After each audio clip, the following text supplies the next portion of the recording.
24টা ঘন্টায় কিছু সময় এমন আছে যে সময়টা দোয়া করলেই কবুল, কিন্তু 24 ঘন্টার মধ্যে এই টাইমটা কোন টাইম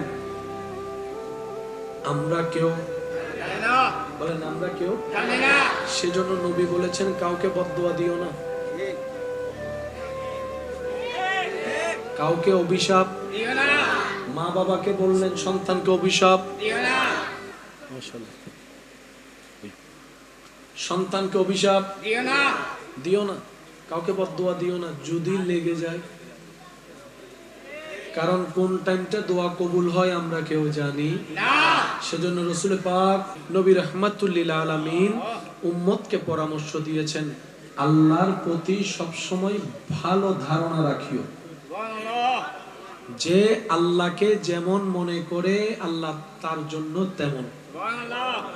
তুমি যদি অন্তরে সর্বোচ্চ বিশ্বাস রাখতে পারো তোমার আল্লাহ সবচাইতে বড় দয়াবান, তাহলে তুমি আল্লাহর দয়ার চাদরের নিচেই থাকবা। তোমার অন্তরের ধারণা যদি, বিশ্বাস যদি হয় আল্লাহ আমার রাজ্জাক, তিনি আমার রিজিক দাতা, তাহলে মনে রাখিও পৃথিবীর সবাই তোমার মুখ থেকে খাবার কেড়ে নিল, কেউ তোমার রিজিক বন্ধ করতে পারবে না, রিজিক বন্ধ করতে পারবে না, রিজিক বন্ধ করতে পারবে না। কারণ তোমার বিশ্বাস তোমার রিজিকটা তোমার বাচ্চা কাকা মামার হাতে নয়, তোমার রবের কুদরতি হাতে। সুবহানাল্লাহ। মুসলমানদের সবচেয়ে বড় সম্পদের নামই বিশ্বাস। মুসলমানদের সবচেয়ে বড় সম্পদের নাম বিশ্বাস।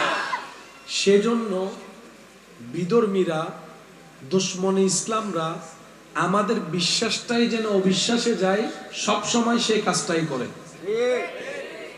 আমি কি বুঝাতে পারছি কথা? মুসলমানের যদি বিশ্বাস ভেঙে যায়, মুসলমানের সম্পদ বলতে আর কিছু নাই, তো জগতের সবাই জানে। এবার আসেন, বিশ্বাস কত মারাত্মক এবং কত পাওয়ারফুল একটা জিনিস আমি আপনাদেরকে বলি, তাহলে আপনারাই বুঝতে পারবেন। কেউ যদি অসুস্থ হয়, কেউ যদি অসুস্থ হয়, ডাক্তার কি রোগীকে রোগের কথা বলে না? কেন বলে না? এক নাম্বার কারণ, সে অসুস্থ আছে 40%, যদি সে জানে কি রোগে সে আক্রান্ত, ওই টেনশনে আরো 60%, তখন ডাক্তার বলে মরার আগে মরি যার বুঝতে। সেজন্য বড় কোনো রোগ হলে ডাক্তাররা রোগীকে জানতে দেয় না। তখন রোগীরা কি করে? রোগীর সামনে ওই রোগীর আত্মীয়রা অভিনয় করা শুরু করে, কিছু ন ফেয়ারা হরাই দেখ। এবার ডাক্তারের কাছে যদি আমরা জানতে প্রশ্ন রাখি, ডাক্তার মহোদয় যার রোগ উনি জানার তো অধিকার আছে, ওনাকে জানতে দিচ্ছেন না কেন? তখন ডাক্তার বলবে সে রোগের সাথে যে যুদ্ধটা ভিতর থেকে করছে তার মধ্যে একটা জিনিস হচ্ছে তার মানসিক শক্তি।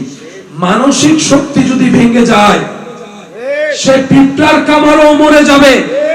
আর মানসিক শক্তি যদি ঠিক থাকে তাহলে সে ক্যান্সারের সাথেও যুদ্ধ করে টিকে থাকার চেষ্টা করবে।